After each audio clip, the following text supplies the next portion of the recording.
맹자의 사단설은 인간의 본성과 도덕성을 이해하는 데 있어 중요한 열쇠가 되는데, 인간에게는 인의애지라는 4가지 감정이 내재되어 있다고 주장했다. 오늘은 두 번째, 의에 대해 얘기해보고자 한다. 의는 옳고 그름을 판단하는 감정으로, 이는 우리가 불의에 맞서 정의롭게 행동할 수 있도록 이끌어준다. 하지만 잘못된 교육과 미디어의 왜곡된 보도들로 인해 정의와 불의에 대한 기준이 어그러지고 잘못 규정지어진다면 우리는 올바른 판단을 할 수 없게 되어 사실상 옳고 그름의 기준이 사라진 혼돈의 사회를 살아가야 하는 것이다. 이런 사회가 되면 수많은 선택과 가치관이 뒤엉켜 혼란스러운 현실 속에서 우리는 무엇을 믿고 따라야 할지 몰라 불안한 삶을 살아야 하는 것인데, 이런 상황에서 중요한 것은 왜곡된 정보를 분석하여 감춰진 내면의 불의함을 찾아내는 것이라 할 것이다. 그리하여 나만의 의로운 기준을 세우고 이를 통해 스스로의 삶을 선함으로 이끌어가야 할 것이다.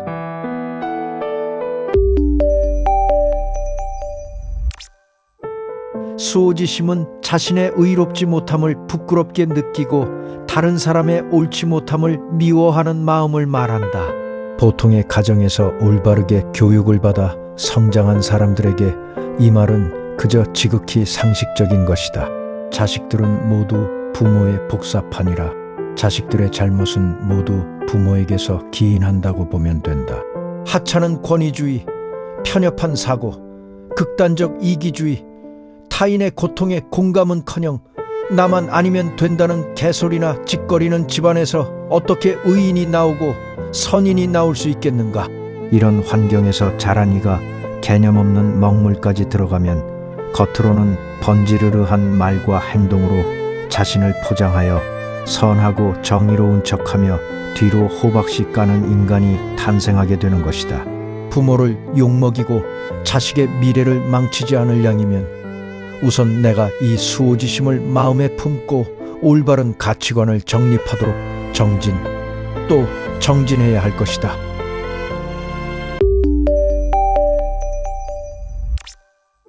사기꾼 조이팔, 수호지심에 역행하는 것들 중 최악인 자들이 바로 사기꾼들이다.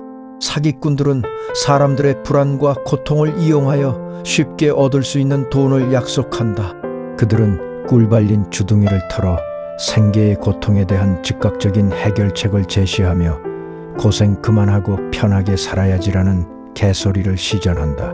그 중에서도 으뜸이 의료기 다단계 판매로 우리나라 최악의 사기꾼으로 꼽히는 조이팔인 것이다.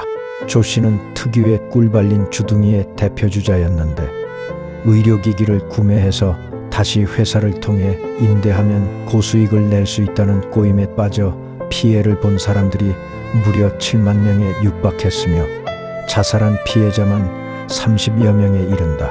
경찰 추산과는 다르게 그 피해액이 무려 8조 원에 달하는 것으로 알려졌으며 그중 2조를 조 씨가 챙겨 중국으로 달아났던 것이다.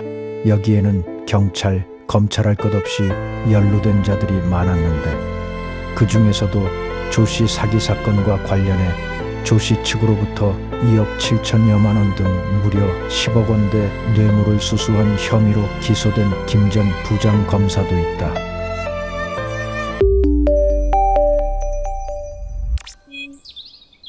우리나라 검찰청에 어떤 인물이 하나 있었는데, 이자는 검찰 재직 시절 음주를 즐겨하며 측근 검사들을 잘 챙겼다고 한다. 그는 검찰총장 시절 자신과 함께 일했던 특수부 검사들을 주요 요직에 앉혀 편향 인사로 지적을 받기도 했는데, 여기에는 사기와 관련된 자들도 포함되어 있었다.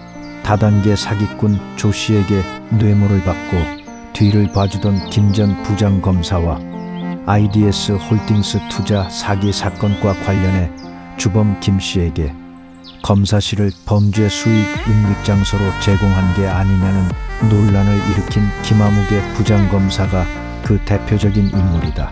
한 번은 1조 원대 다단계 사기 사건인 IDS 홀딩스 사기 사건이 보도되고, 이와 관련해 추전 법무부 장관이 이런 것 지휘감독 좀 잘해주세요 라고 했더니 이자가 했던 말이 가관인데, 그 친구 수사 아주 잘하는 유능한 인재입니다라며 도리어 칭찬을 했다고 한다.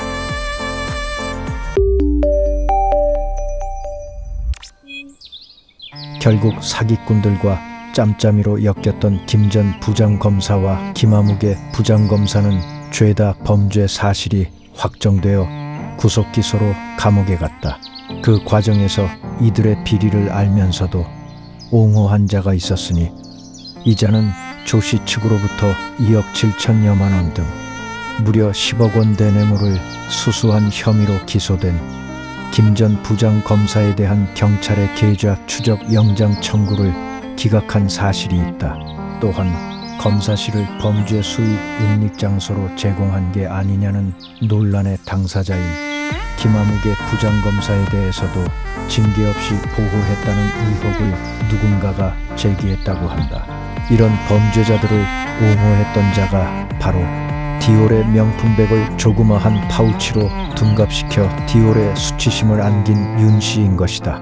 세상에 윤 씨가 널리고 널렸으니 어디 사는 누구인지까지는 나도 잘 모르는 일이라 하겠다.